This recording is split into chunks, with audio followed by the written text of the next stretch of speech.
அவரவர் தங்கள் மத நம்பிக்கைகளை பின்பற்ற இந்நாட்டு மக்களுக்கு இருக்கும் உரிமையை அனைவரும் மதிக்க வேண்டும் என்று துணை பிரதமர் டதஸ்ரீ அமாட் ஜாகிர் ஹமீடி வலியுறுத்தியுள்ளார்.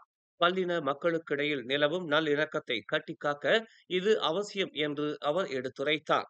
மற்றவர் நம் மதத்தை மதிக்க வேண்டும் என்றால் நாமும் அவர்களின் மதங்களை மதிக்க வேண்டும் என்று புனித குர்ஆனிலேயே கூறப்பட்டுள்ளதை அவர் சுட்டிக்காட்டினார்.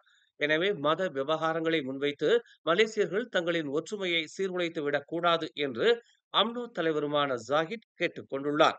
கூட்டரசு அரசியலமைப்பு சட்டத்திற்கு ஏற்ப தேசிய ஒற்றுமையை அரசாங்கம் கட்டிக்காத்து வருவதாக அவர் தெரிவித்தார். எனவே மத விவகாரங்கள், குறிப்பாக இஸ்லாத்தை தற்காப்பதில் அரசாங்கம் மெத்தனமாக செயல்படுவதாக முன்வைக்கப்படும் குற்றச்சாட்டுகளையும் அவர் மறுத்துள்ளார்.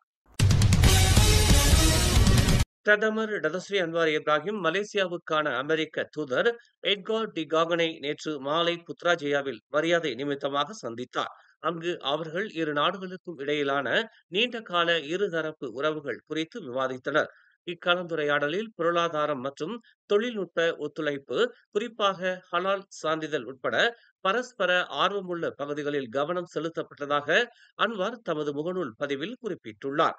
மேலும் இந்த வருட இறுதியில் நடைபெற உள்ள கிழக்கு ஆசிய உச்சி மாநாட்டில் கலந்து கொள்ளுமாறு அமெரிக்க அதிபர் டொனால்டு டிரம்பிற்கு பிரதமர் அழைப்பு விடுத்துள்ளதாகவும் தெரிவித்துள்ளார்.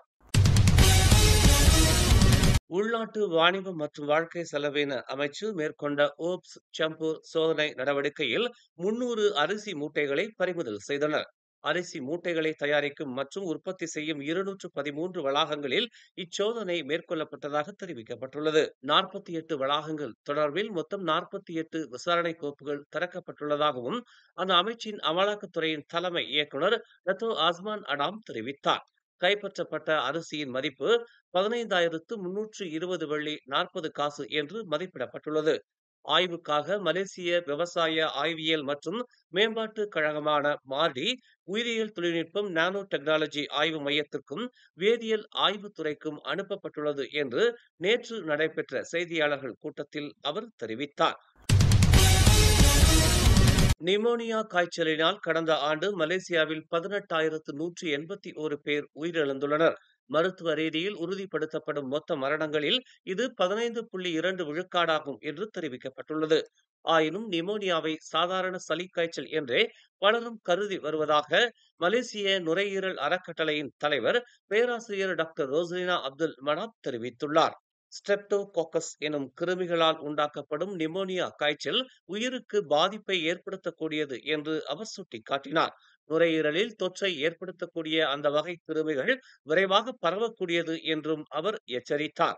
20 ஆண்டுகளில் கண்டிராத வகையில் நிமோனியா காய்ச்சலினால் 2024ஆம் ஆண்டில் அதிகமானோர் உயிரிழந்துள்ளனர். மலேசியாவில் அதிகமானோர் உயிரிழக்க காரணமாக இருந்து வரும் இருதய நோயை பின்னுக்கு தள்ளிவிட்டு அந்த இடத்தை நிமோனியா பிடித்துள்ளது என்பது குறிப்பிடத்தக்கது. பினாங்கில் மாச்சாங் பூபோக் ஜலான் காஜா மத்தி எனும் இடத்தில் நேற்று அதிகாலையில் போலீசாருடன் நடைபெற்ற துப்பாக்கிச் சண்டையில் ஆடவர் ஒருவர் உயிரிழந்தார். அந்நபரிடம் அடையாள ஆவணங்கள் எதுவும் காணப்படவில்லை என்று பினாங்கு போலீஸ் தலைவர் ஹம்சா அமாட் அறிக்கை ஒன்றில் தெரிவித்துள்ளார். சுட்டுக் கொல்லப்பட்ட அந்நபர் 30 வயது மதிக்கத்தக்க வெளிநாட்டுக்காரர் என நம்பப்படுவதாக அவர் குறிப்பிட்டார். அதிகாலை 2:20 மணியளவில் அப்பகுதியில் பினாங்கு மாநில போலீஸ் குற்ற புலனாய்வுத் துறையைச் சேர்ந்த குழுவினர் சுற்றுப்பணியில் ஈடுபட்டுக் கொண்டிருந்த வேளையில் அவ்வழியாக ஒரு நபர் மோட்டார் சைக்கிளை ஓட்டிச் செல்வதை கண்டனர். அந்நபரை வழிமறைத்து அடையாள அட்டையை காண்பிக்கும்படி போலீசார் கூறிய போது அதனை பொருட்படுத்தாமல் மோட்டார் சைக்கிளை விரைவாக ஓட்டிச் சென்ற அந்த நபர் ஒரு கட்டத்தில் தன் கையில் வைத்திருந்த துப்பாக்கியால் போலீஸ்காரர்களை நோக்கி பல முறை சுட்டுள்ளார். தற்காப்புக்காக போலீசார் சுட்டதில் அந்நபர் உயிரிழந்ததாக அவர் கூறினார். சபா பியோஃபோர்ட் நகரிலும் மேம்பாக்குட் பகுதியிலும் ஏற்பட்டுள்ள வெள்ளத்தினால் 32 பள்ளிகள் மூடப்பட்டுள்ளன. சில பள்ளிகள் வெள்ளத்தில் மூழ்கியிருப்பதால் அவை மூடப்பட்டுள்ளன. குறிப்பிட்ட சில சாலைகளில் வெள்ளம் ஏறியிருப்பதால் மாணவர்களால் தங்களின் பள்ளிகளுக்கு செல்ல இயலவில்லை. இதனால் அந்த பள்ளிகளும் மூடப்பட்டுள்ளன. மொத்தம் 32 பள்ளிகள் மூடப்பட்டுள்ளதாக சபா மாநில கல்வித்துறையின் இயக்குனர் டத்தோ ரைசின் சைடின் தெரிவித்தார். வெள்ள நிலைமை சீரடையும் வரையில் அப்பள்ளிகள் மூடப்பட்டிருக்கும் என்று அவர் தெரிவித்தார். நிலைமை சீரடைந்தவுடன் பள்ளிகள் மீண்டும் திறக்கப்படும் என்றும் அது குறித்து பெற்றோர்களுக்கும் மாணவர்களுக்கும் முன்கூட்டியே அறிவிக்கப்படும் என்றும் அவர் கூறினார். மேலும் செய்திகளை தெரிந்து கொள்ள தமிழ் மலர் நாளிதழை பாருங்கள். உடனுக்குடன் செய்திகளை தெரிந்து கொள்ள தமிழ் மலர் இணையதளம், தமிழ் மலர் செயலி மற்றும் மலர் டிவி யூடியூப் சேனலை வலம் வாருங்கள். எங்களோடு இணைந்திருக்க மலர் டிவியை பதிவு செய்து கொள்ளுங்கள். உறவுகள் மகிழ்ந்திட விருப்பம் மற்றும் பகிர்வு சேவையை சொடுக்கிடுங்கள்.